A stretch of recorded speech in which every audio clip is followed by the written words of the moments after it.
And we're live. Welcome everybody to this little intro video here. Must apologize for the slight delay. We planned to do this Wednesday. It didn't work out. And tonight was going to be part one. It also didn't work out. Very sorry, folks. Our schedule a little bit hectic. Had some technical difficulties. Today, we just want to just briefly talk about what the series is going to be on. We're talking about the great Sam Langford and the also great Jack Johnson, two of the premier heavyweights of the early part of the 1900s. I've got here with me Josh City from 86 Boxing. What's up, Josh? Salute random. Happy to be here. Of course, I was a little down and out under the weather, so we had to reschedule the previous iteration. But at the end of the day, we're going to jump right back into it. Happy to be here to talk about these two great fighters. So thanks for having me on. Great to have you, sir. Yeah, so folks, what we're doing right now, we just want to sketch out how we're going to structure this discussion. These are two all-time great fighters, so there's a lot to talk about. And I think what we've decided is, so in part one, which I believe will be coming Sunday evening, 6 p.m. Eastern time, part one, we're going to talk about the early parts of their careers. They both had severely difficult schedules, and Langford came up through the weights. Johnson more started off at the heavier weight, but they met in 1906. We're going to talk about the build-up in their careers to that fight between them. And then in part two, I think the plan is to go from after that, like the latter part of 1906 through the ends of their careers. So we'll talk about what Langford did after 1906 and built himself up into proper heavyweight contention by 1908. And then Johnson unified the colored heavyweight championship that he had won in 1903 from Denver Ed Martin with Tommy Burns' basically white world title that he had won from Marvin Hart. And then in 1908, they fought each other in Sydney, Australia, and Johnson became the heavyweight champion.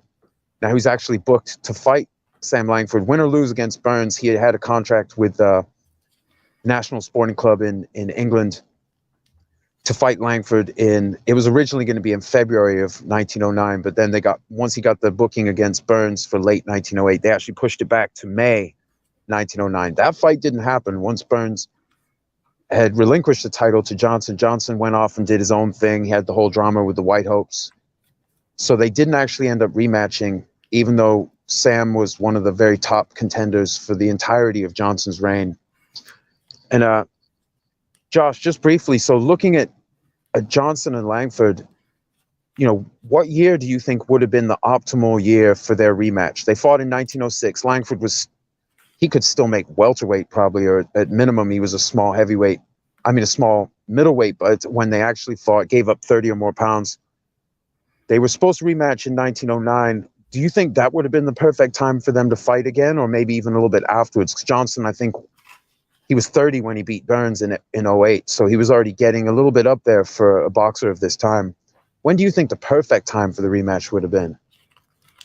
I think that any time between 1909 and 1911, that gives you about a 3-year window or somewhere there within that mix. I think that would have been very optimal right there because, as you mentioned, of course, he would have been over 30 at that particular time, but he was still in top form, his physical form, as well as he was fresh in the sense that he was a defensive fighter, and early on, once he learned the trade a bit more, he used his mind, his abilities on defense, and that whole process to make sure he didn't take a ton of damage in fights. So he was cool with slowing fights down, and it didn't matter. He played to the crowd, a bunch of that stuff, because it was all about just taking things later and getting individuals out of there. So I do think that around 1909 to 1911 would have been optimal if you think about how things were shaping up for both fighters, as we know, because Sam Langford would go on from there, if we're thinking 1911 or between that 1909 and 1911 time frame. Of course, Sam Langford would go on to be in a number of wars with the other top black heavyweights, starting generally around that period. And all the while, Johnson, of course, he had the title, but he, as we know and history has shown, he didn't fight any black fighters, especially the top level ones, with the title on the line. He did fight battling Jim Johnson at one point, but I think he understood the dynamic, the situation he was in, given the time. And one of the things that we've kind of always repeated when we've had these discussions of boxers, and in particular heavyweight boxers, once they won the World Heavyweight Championship, especially during those days, that generally meant you were the top dog across all sports. You were one of the most famous people in the world, and the amount of money you could generate outside of boxing was at a top tier level. So, of course, that brings about thoughts in regards to whether or not you should take certain fights is still something we see today. And I believe that Johnson understood the risk because, as you mentioned, him taking on Langford when they initially fought in 1906, Langford wasn't a full-fledged heavyweight. As a matter of fact, certainly by today's standards, you could argue he was never legitimately a heavyweight. Now, he did get a bit bigger later in his career, but that was more so him being a bit past it. He had a ton of fights, and he was just essentially doing it for the money around those times.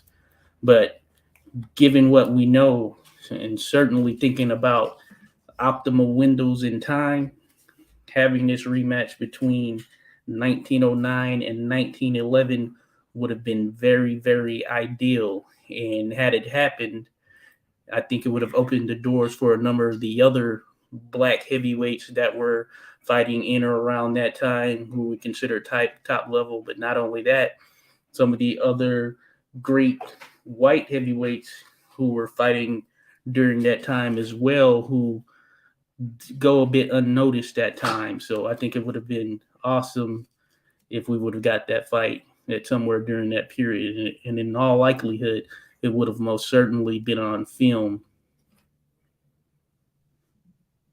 Yeah, that's a good point. They, the biggest fights, they were like the rematch that was booked for Johnson and Langford. Johnson was due to get a cut of any film rights. That was part of the deal that he later, refused to honor the contract, but it was, the bigger fights would have been filmed, and the fights we have for Langford that we know were filmed, these were big fights. Like there's a third fight with Jim Flynn that happened in California. That was a big fight scheduled, I believe, for 45 rounds. It didn't go the distance, but that was a big fight. They'd already fought twice. In 1908, Langford had leveled Jim Flynn, and then in 1910, the first fight they had in 1910, Flynn just got the edge, and then they had the long fight booked. But that fight was filmed for Langford. We know that his initial battle with Sam McVeigh, the 20 rounds they fought to a draw in Paris in April of 1911, that was filmed. That hasn't survived that we know about. And then we have Hugh McIntosh, the Australian promoter. He actually filmed Langford's fight with Bill Lang in 1911, and then also someone had filmed Langford's 10th battle with the great Joe Jeanette. We have that surviving. So we only have the three, and we know there's a fourth fight with McVeigh in Paris in 1911 that were filmed. But had Langford had been able to get an opportunity to fight for the world title past the one shot that he got in 1904 against Barbados Walcott at welterweight, had he had more title fights for the established, what was at, Johnson was a champion, but it was really the white title. Johnson sort of upheld the color line while he had it, but from its inception all the way to the great Joe Louis, it was pretty much the white title other than Johnson's reign. And Johnson kind of mimicked that pattern of just fight, basically, other than Jim Johnson, fighting white guys, but not fighting the top black contenders with the title on the line. So circumstances could have worked out that we have more film of Langford, but even as it is, we're missing that McVeigh fight. Hopefully that'll be found one day. That would be incredible. That would be a dream fight. That would be like the Harry Greb, Mickey Walker footage, like as far as some choice footage that we know existed at one point, but then was lost to the sands of time. But we do have a little bit of Langford. We have a little bit more of Johnson, but still not a complete Like Johnson's early fights, we don't have. We have it later on when he was more of a big deal. And the same thing with Langford. He was the colored heavyweight champion 5 times, but that wasn't, to the general public, that wasn't as big a deal as being the quote unquote the champ, the white champ, basically. So Johnson, because he was such a big deal that he had beaten Tommy Burns, that the film rights did mean something. They are available to us, some of it today, but yeah, it's definitely an interesting time. But the Langford and his great contemporaries, fighting after Johnson, when it became clear in 1909 he wasn't going to honor the contract and fight Langford, and he was just going to fight some white dudes, some tough guys, but he wasn't going to fight his great black contemporaries. They were fighting for the colored heavyweight title that Johnson had previously held. So Langford had epic battles, like I mentioned, against great Sam McVeigh, and and some other guys. He also fought, although it was a non-title fight, Langford fought the middleweight champ Stanley Ketchel, who had actually challenged Johnson.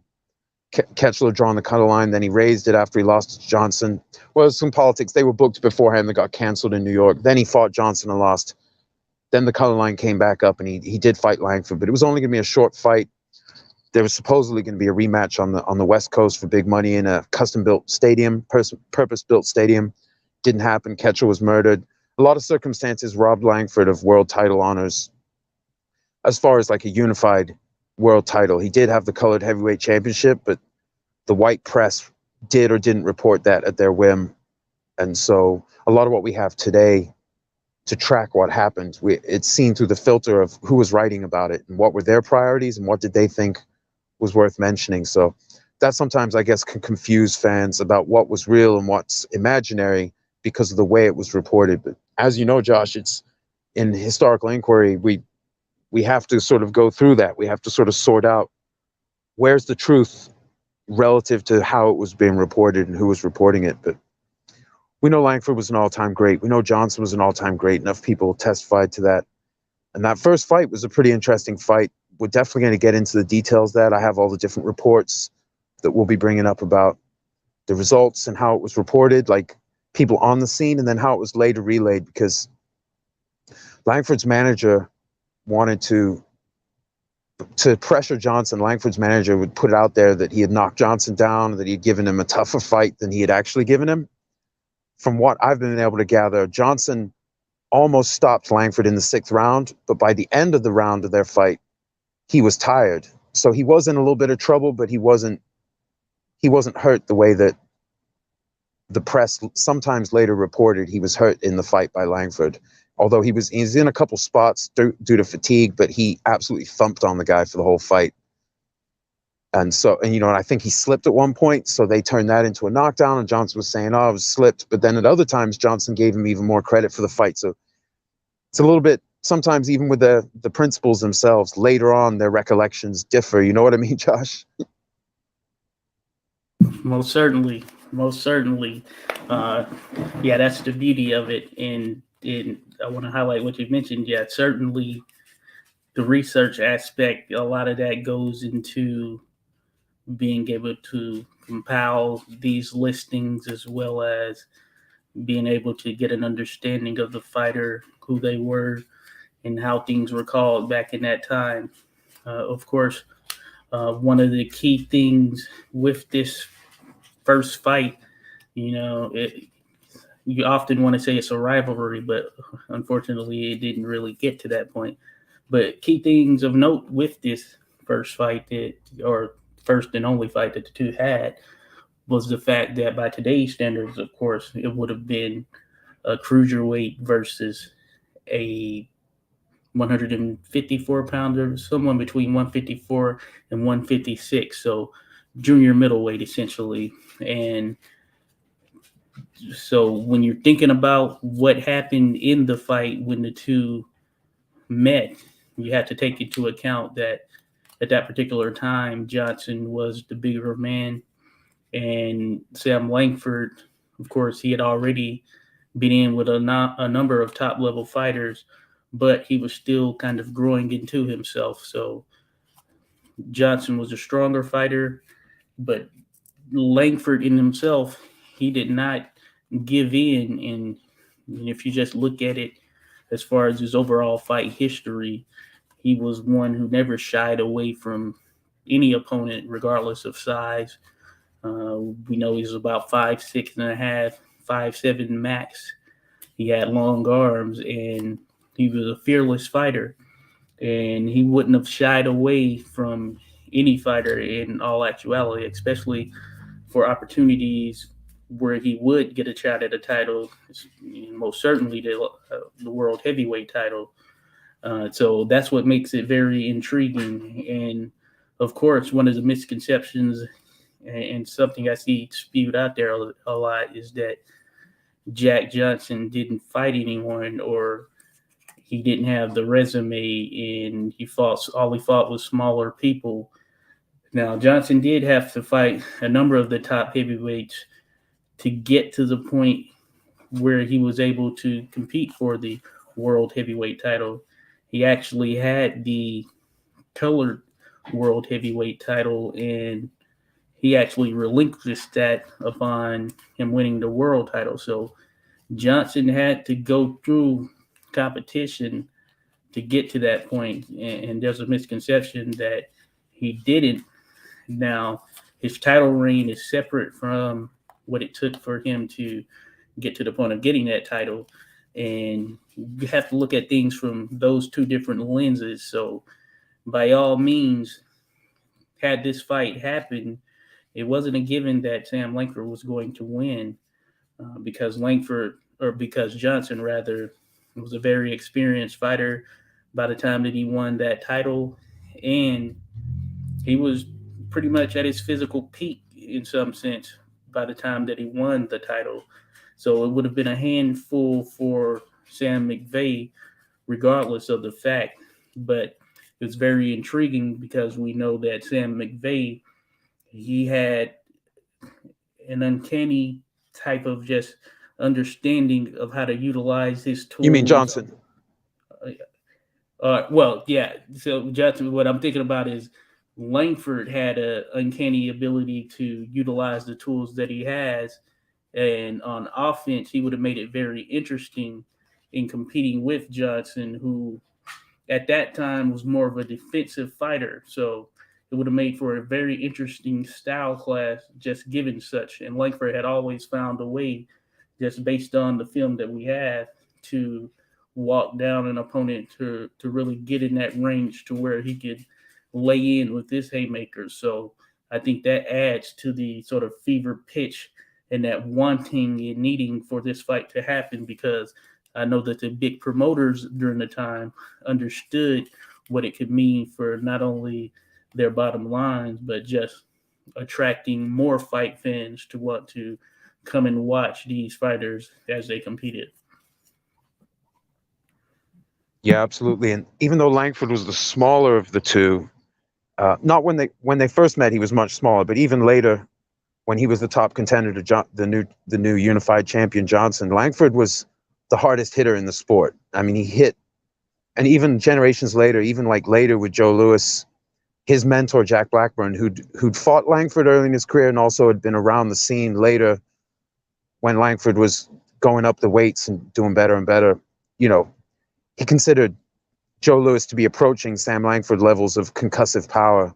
But Joe Louis was 15 to 20 pounds heavier than Langford when Langford was his best. So even though Langford was much smaller than Johnson, even later after he filled out, he was the harder hitter of the two. Johnson was a defensive master. Langford was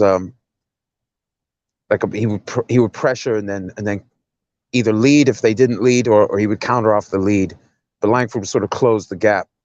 And that's where he was most dangerous. Johnson was great at keeping the fight on his own terms. So as far as who would have won the match, it's hard to say. Now, it doesn't look like it from this graphic because the way I formatted the pictures, but that's Denver Ed Martin on the right there.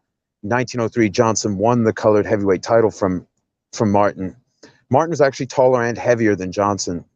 So even though Johnson had some notable bouts against lighter fighters like young Peter Jackson and Sam Langford, to even get the colored heavyweight title, he had to beat a taller, heavier opponent who had a good record and was a very good fighter indeed.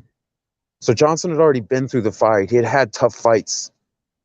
I think sometimes when people look back at Johnson's record, especially if they're not familiar with some of these other characters who are less famous these days, their memory hasn't persisted the same way. It seems like Johnson showed up, beat Tommy Burns in 1908, didn't fight that much heavy competition, then lost in 1915 to Jess Willard, and that was Jack Johnson. That's why I think there's a bit of a disconnect where some fans talk about how great Johnson was, and other fans say, well, I looked at his record, it's not that special. Johnson had done an awful lot by the time 1908 rolled around. By the time he was 30 and won the title from Tommy Burns to become the heavyweight champion, the biggest star in sports, basically, he'd already done an awful lot. It's just that the way, the boxing community doesn't necessarily discuss the colored heavyweight titles as real titles, even though they were reported in the press as, one of the heavyweight champs. There were two heavyweight champs until Johnson beat Burns. And then after that, depending on the reporting, there were still two heavyweight champs from 1909. There were other claims for the heavyweight colored title. So it throws off like sort of people's esteem of Johnson, therefore throws off their esteem of the other great contemporaries of Johnson who didn't necessarily get their opportunity, but they were all doing great things. And, between like the three chief rivals to Johnson during his title reign, none of them got to fight him at that time, although they'd all fought him before then. That'd be Joe Jeanette on the left, Sam McVeigh in the center there, and then, of course, Sam Langford on the right-hand side. These guys fought some tremendous battles between them all. What we're going to do in this series is talk about Johnson's career and Langford's career leading up to and including their first fight. And then in the second video, we're going to go into what each of these gentlemen were doing for the rest of Johnson's reign. I don't know, we may touch also on after Johnson lost the title, because Langford had a whole slew of fights after that, especially, but certainly we'll split it up into two parts because there's too much, and even then we're gonna have to skip over and sort of be thrifty with our time to not make it inordinately long. But these three great fighters, Jeanette, McVeigh, and Langford, we're gonna have a lot more material on them specifically. This particular one of the four kings of this era, for this series, we're going to focus on just Johnson and Langford, but there's a whole heap of stuff that happened outside that. Like, just for instance, here's a graphic I've brought up before. This is Jeanette, McVeigh, and Langford's combined record for just 1911. Johnson had the super fight with Jim Jeffries, who came out of retirement, hadn't fought since, I think, 2004, came back out of retirement in 1910 to fight Johnson. I think this is them signing for the fight in 2009. But he came out and fought Johnson. Johnson beat him, and then Johnson didn't fight for 2 years after that. He was doing a whole bunch of other stuff. He had, like you said, he had opportunities to make money. This was one of them. This was a big payday, but also after he won the title, he went on a music hall tour.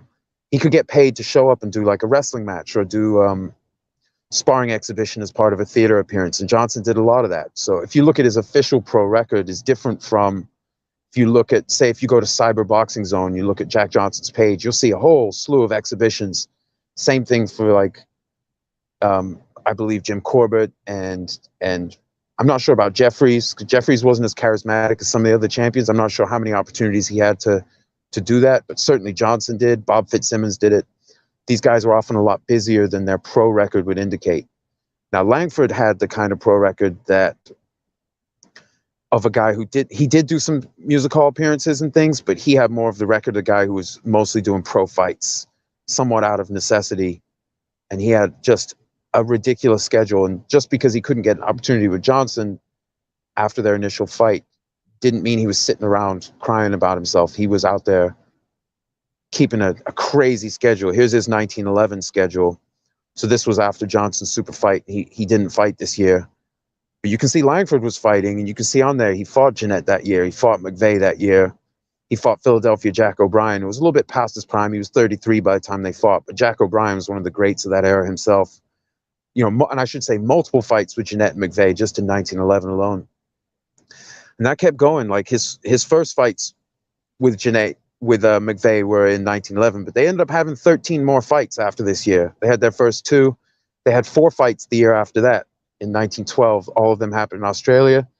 They fought again in 1913. So like these rivalries, even though Johnson was kind of tying up what had formerly been the white title, these other guys were getting it on, and that included title fights between themselves. So looking back at it now and seeing the structure of the sport and seeing how the things are playing out, like I don't hold the colored world title any lower than the established world title, because even after Johnson had unified these lineages, he then stopped fighting the great black contenders. They were fighting each other for the thing. So they were fighting each other. Those were tougher fights than Johnson was taking in general.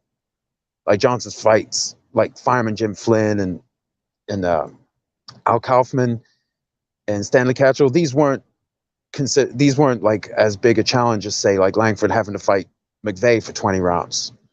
That's a tougher fight. But Johnson had already done the work leading up. He'd already fought McVeigh and Jeanette and Langford, so he may not have fought a prime version of those three, or maybe only an earlier version of McVeigh. But these guys were already very dangerous. They were just matched tough. So if you look at a numerical record, you may not get the whole picture. You know what I mean, Josh? Like, if there's one thing looking at winning and losing, but it's also when are you in your career and who are you fighting and how experienced are they and how have they been matched? It's tough to go just from a numerical record. Otherwise, you could say, oh, look at Peter McNeely when he fought Tyson. Look at that record he had. Go look at the fight to fight. I mean, boxing fans know this. There's a lot of padding that can be done. In this era, it was a little tougher to pad your record for very long, because if you wanted to become notable, you had to have notable opponents. And so even though Langford lost to Johnson in 06, his stock went way up. In fact, by all accounts, he was cheered by the crowd for lasting 15 rounds against this much larger quality heavyweight. And so a lot of politics in the booking, but like if we just go fight by fight, we have a lot of perspective thanks to the internet to reappraise the toughness of schedule, separate from the storylines that make it into some of these documentaries, where they might skip through some things. Like I've seen some documentaries, they act like Johnson beat Burns and then nothing really happened. Like he had a few fights and they lost to Willard, and it was a sparse era for heavyweights.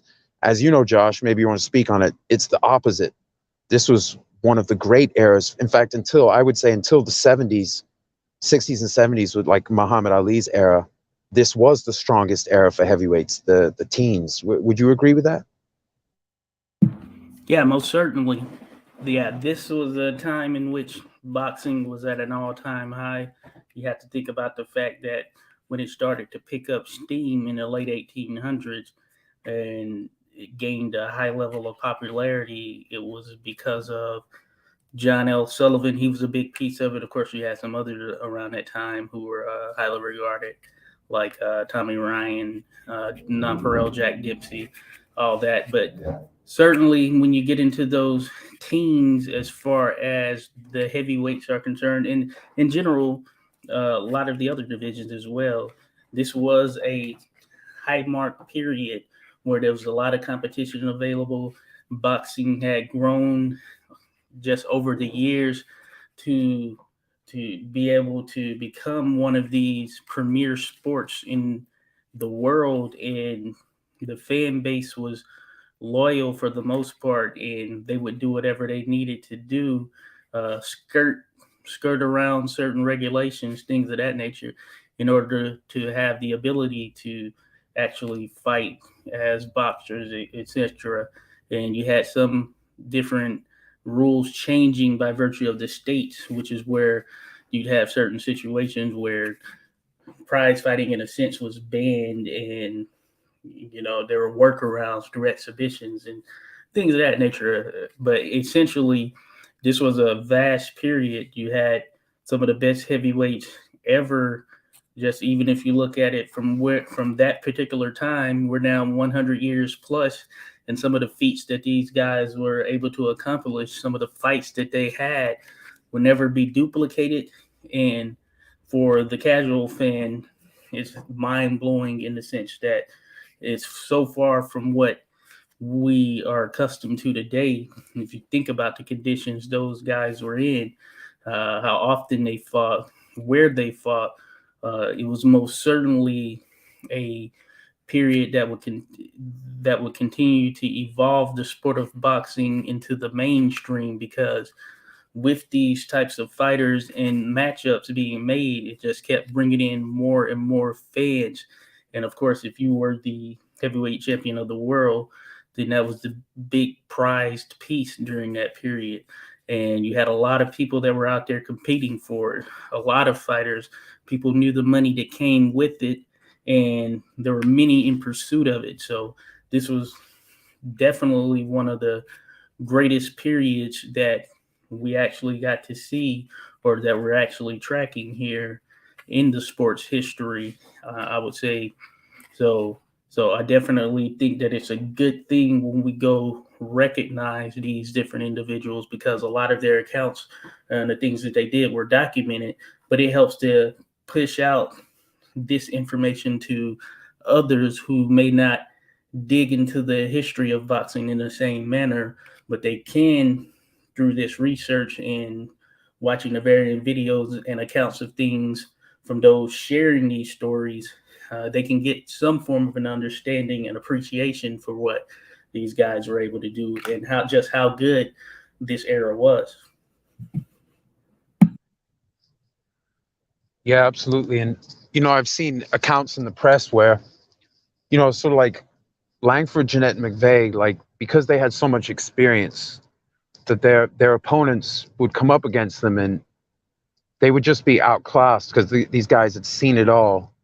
And same thing to a large degree with Johnson, but when you get to the teens and you have these great fighters, and there's like Johnson and the White Hopes. Okay, so you have Jim Jeffries, like the White Hope, but there were a whole bunch of white heavyweights who wanted a crack at the title, and some of them got a shot against Johnson, but a lot of times they couldn't get through Jeanette, McVeigh, and Langford because they were avoided, but they weren't avoided by everyone, because if someone could beat them, then they could get into that position. So even if they couldn't get a title, if someone beat them, they might get the title shot. So that's how they managed to pull some white opponents in a time when at title level there was a color line, but they fought a tremendous amount of white and black boxers. Like they were fighting everybody, and a lot of guys got like pushed out of title contention by them. It wasn't just Johnson doing that work. There were a lot of people trying to get in, and but that sort of that pattern, that way to build experience so that you have enough experience, that was something that people noticed of them, and I've seen reports recommending the white boxers do the same. Draw the color line, take some of these white fellas, get them that kind of experience, and then get them in there, because they're not going to beat these four. And that was sort of the sentiment at times in the press. It was sort of a racially adversarial time, to put it mildly. And so there's a lot of politics, color and otherwise, money politics, color politics, but some great battles happen. And that's what we're going to talk about and celebrate, especially with regards to Langford and Johnson, who are two of the greatest of all time. And they didn't get their second fight, but they each did enough in their careers to be considered among the all-time greats. And I would actually put all four of these guys, if you're talking about the heavyweight class, you're talking about four of the best ever right here. Now, we're going to cut it short here, and we're going to cut it off here in a little bit. Real quick question from Surrealist Idealist. Are there any books you can recommend on this era and what made it so competitive? I would say a great place to start would be Clay Moyle's book on Sam Langford, History's Greatest Uncrowned Champion. That's a good primer right there. There's some other good books. Maybe we'll do a show on recommended reading, but that's a good starting point. Clay Moyle's book.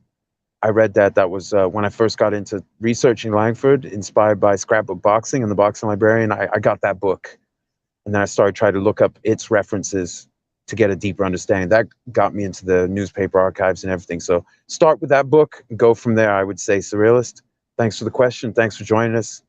And yeah, so I think Josh, is a good time to call it, because I have something that I have to go do right now.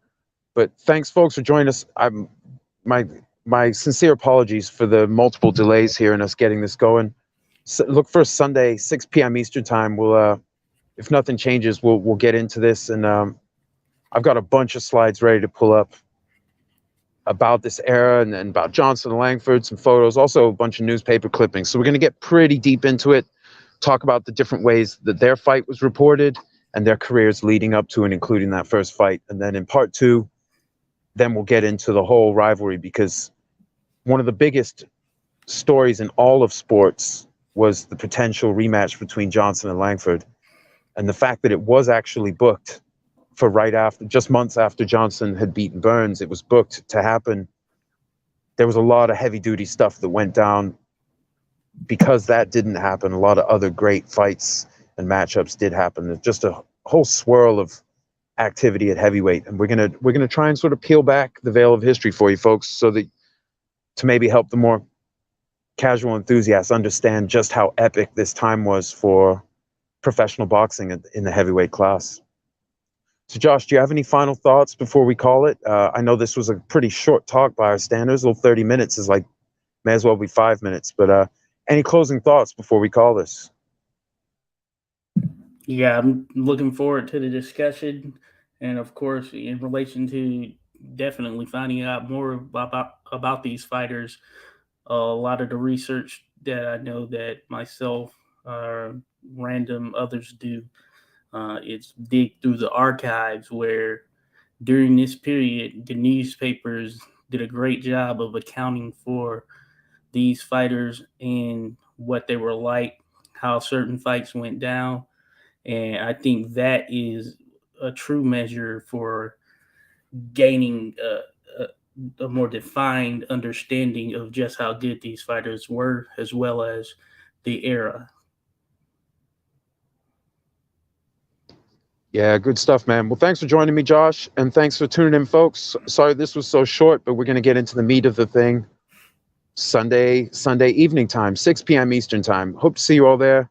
Thanks again, Josh. Great having you, sir. Thanks. Take care, everybody.